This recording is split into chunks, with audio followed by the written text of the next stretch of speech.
Pessoal, tem uma história que eu gosto muito e espero que fale com você através dessa parábola, tá? Havia uma formiga que vivia num grupo de várias formigas. Pode tirar um pouquinho do eco? E essas formigas trabalhavam muito, mas muito. E elas trabalhavam para elas e para os gafanhotos que vinham buscar a comida a cada estação. Então era um trabalho dobrado, porque elas tinham que trabalhar para elas e para os gafanhotos. E uma formiga chamada Flick ficou incomodada com isso. Falou, tá errado. A gente trabalha para nós e para eles, e eles não fazem nada e vêm só pegam a nossa comida. Só que todas as outras formigas viravam para ela e falavam assim: esse é o sistema. Essa é a forma de viver. Não tem o que mudar. Várias e várias tradições, várias e várias gerações, sempre foi assim. E não tem o que mudar. E indignado. Tá errado, tá errado, tá errado. E a referência que eles tinham de um grande inseto era o gafanhoto. Então existiam as formiguinhas e o gafanhoto era muito maior que elas. E aquela formiga indignada, ela falou, não aceito isso. E quando ela começou a ficar revoltada com as coisas e inconformada com aquela vida que elas levavam, ela saiu, ela teve uma ideia, ela saiu do grupo dela, de formiguinhas, e foi buscar a ajuda de outros insetos. E quando ela chegou no local, ela começou a ver insetos muito maiores do que formigas. Olha aí, o gafanhoto ele é bem maior não, mas ele é maior que a formiga. É que nessa foto elas ficaram quase iguais. Mas ele é bem maior. Agora, ela indignada, ela teve contato com outros insetos e viu coisas grandes. E ela ficou admirada, porque ela não conhecia coisas grandes. Ela achava que o maior inseto que existia na Terra era o gafanhoto. O que eu quero trazer para vocês com essa pequena parábola? Às vezes nós estamos tão limitados ao grupo que nós vivemos, às vezes nós estamos tão limitados ao quadrado, à rotina, ou às tradições que a nossa família veio nos passando, que a gente tem a leve impressão de que coisas grandes são grandes. E na verdade não são. São bem pequenas. Então esse problema que você vê que ele é muito grande, ele não é. Você só precisa sair da caixa, você só precisa sair do grupo para você ter a percepção que existe uma solução muito, mas muito, mas muito maior para esse pequenino problema. E isso é uma questão de mentalidade. Porque quando você começa a pensar diferente dos demais, é natural que você seja excluso. É natural que você tenha que sair do grupo. E quando você sai desse grupo, você começa a ter um contato com coisas melhores. E que fique essa reflexão para vocês, tá bom? Certa ocasião, Davi perguntou: resta alguém da família de Saul a quem eu possa mostrar lealdade, a quem eu possa mostrar amor, a quem eu possa mostrar gratidão? Porque evangelho é isso. Evangelho não é só palavras. Nós precisamos. Aí ele pergunta: existe alguém daquela família? Não é por Saul. A história, em qualquer reinado que você pegar, um rei quando assume o reinado, ele precisa automaticamente matar toda a linha do outro reinado, para ele poder assumir com tranquilidade e saber que ninguém ia reivindicar o reinado. Então ele fala assim: eu quero mostrar lealdade por causa da amizade com Jonatas. Então chamaram Ziba, um dos servos do Saul, para apresentar-se a Davi. E o rei lhe perguntou: você é Ziba? Sou eu teu servo? Respondeu ele. Perguntou-lhe Davi: resta ainda alguém da família de Saul para que eu possa mostrar lealdade? Olha que legal, gente. Aqui ele fala assim: resta alguém da família de Saul para que eu possa mostrar a lealdade de Deus.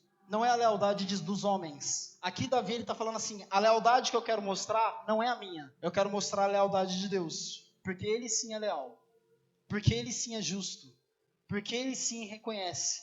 Porque ele sim não abandona. E eu preciso mostrar isso. Respondeu Ziba: tem um filho dele lá, só que é aleijado dos pés.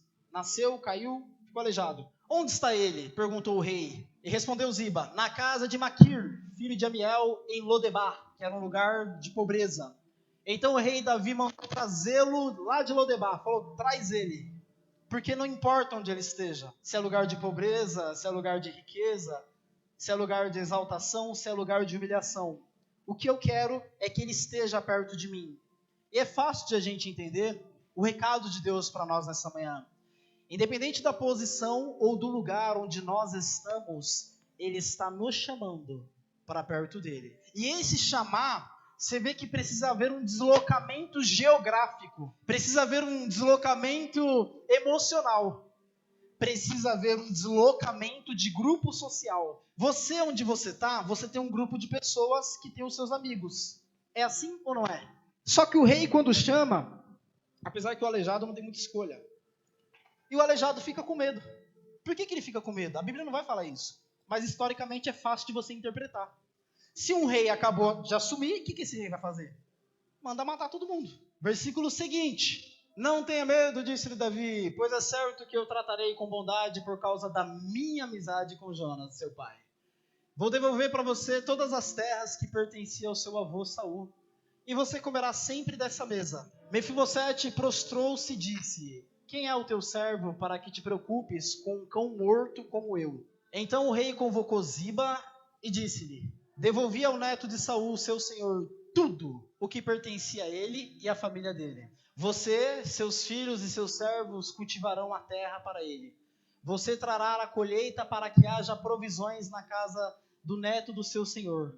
Mas Mefibosete comerá sempre à minha mesa. Ziba tinha 15 filhos e 20 servos. Aqui é importante, porque olha o que acontece.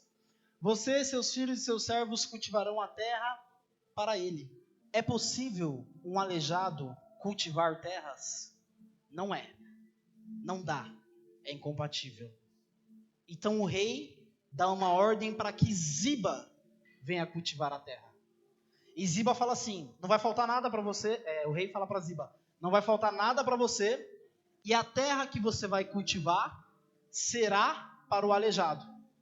O aleijado somos nós, pessoas imperfeitas, pessoas que mereciam a morte, pessoas que veio de uma linha de pecado, pessoas que se encontram em Lodebar, pessoas que têm problemas emocionais aqui nessa manhã, pessoas que têm problemas com vícios nessa manhã, pessoas que têm problemas com casamento nessa manhã, pessoas que têm problemas financeiros nessa manhã, pessoas que têm problemas ministeriais, aqui tudo englobado nesta manhã, pessoas que estão perdidas, pessoas que ainda não se encontraram, mas mesmo assim o rei está te chamando com todos esses defeitos para que você possa sentar à mesa dele e comer da mesa dele. E o melhor está por vir, porque ele diz assim: vocês não podem trabalhar. Aqui entra uma coisa chamada graça. Vocês não podem e não são merecedores de tanto benefício, devido às vossas imperfeições.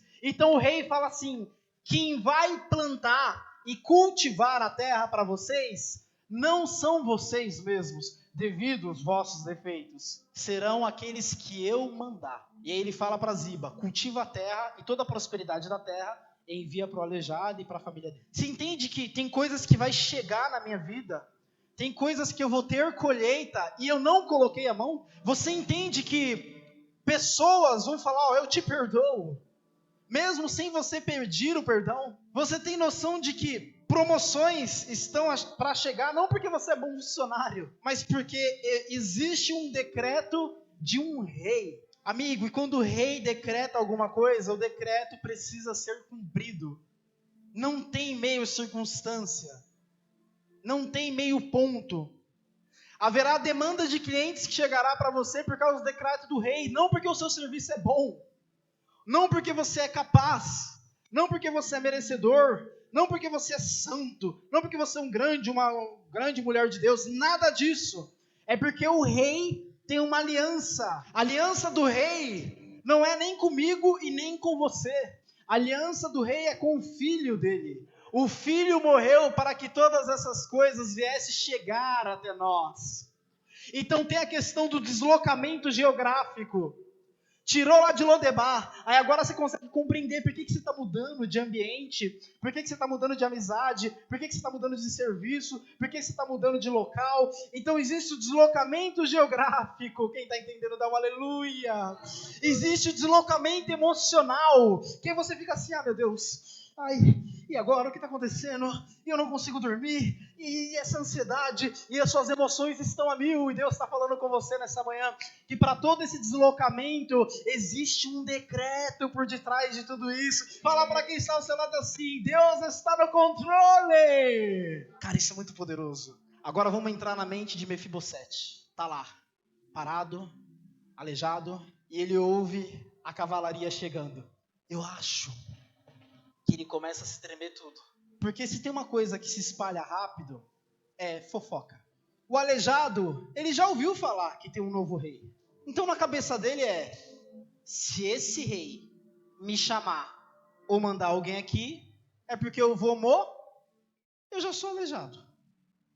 Já moro num lugar desprezível. Só faltam me matar.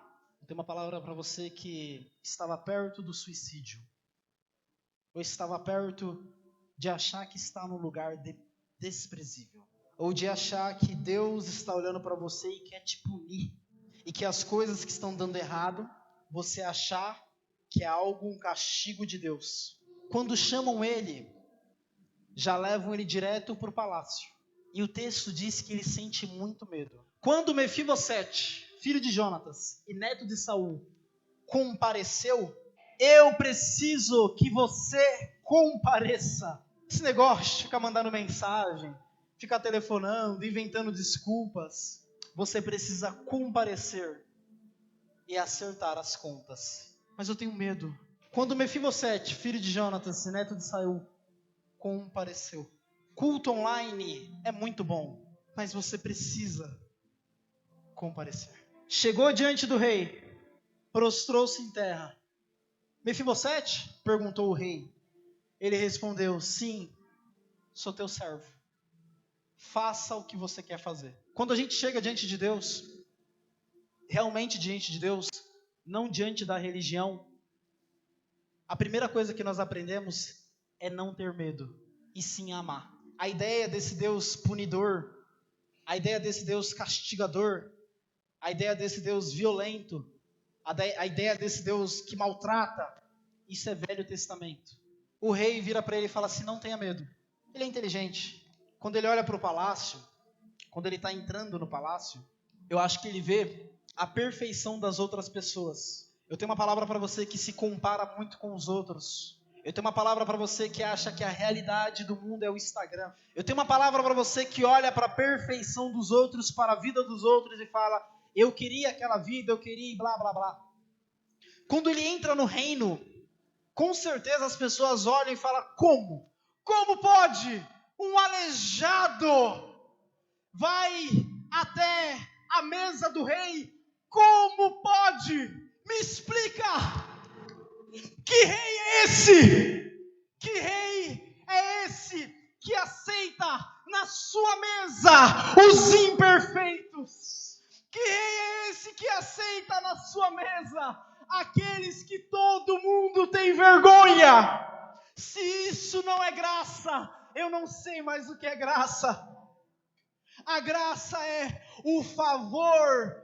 Então as pessoas começam a comentar, estão entrando no reinado, estão passando cada parte do castelo, cada parte do reino, e um cutuca o outro. Olha lá, é um aleijado. Nossa, é um aleijado. E está entrando. Mas está entrando no palácio? Vai falar com o rei. Impossível. Ele é imperfeito, mas vai falar com o rei. Impossível. Ele veio de Lodebar, mas vai falar com o rei. Impossível. Ele não tem nada para apresentar para o rei, mas vai falar com o rei. Impossível. Ele é pequeno, ele é frágil. Eu não quero nem ficar perto dele. Mas ele vai falar com o rei. Porque o homem vê de um jeito e o rei vê de outro jeito. O homem bate o olho e a primeira coisa que ele vê é as imperfeições. O rei não. A primeira coisa que o rei fala para ele é assim, não tenha medo. Tudo que for acontecer das 10h25 da manhã, dia 19 de março de 2023, você precisa compreender que tudo, essa palavra entrou no seu coração. Você já entendeu que você é defeituoso. Você já entendeu que você é errado. você já entendeu que você é imperfeito, tudo que vier a acontecer, você vai entender que não é sobre você. Porque o rei fala para ele assim, eu te chamei aqui não é por causa de você. Vai vir benefícios para a tua mesa, não é por causa de você. É por causa da aliança que eu tenho com Jonas. Não tem nada a ver com você. Então tanto faz para mim se você era perfeito, se você era alto, se você era baixo, se você cantava bem, se você cantava mal, se você pregava bem, se você pregava mal, se você era um bom profissional, um mau profissional, se você era um pai perfeito, uma mãe perfeita, um filho. Tanto faz. Porque a bênção que eu estou te dando não tem a ver com você, ou com aquilo que você tenta fazer para me agradar. A bênção que eu estou te dando é porque eu tenho uma aliança, e eu cumpro a aliança. Vocês não cumprem, mas eu cumpro. Perguntou Davi, resta ainda alguém da família de Saul?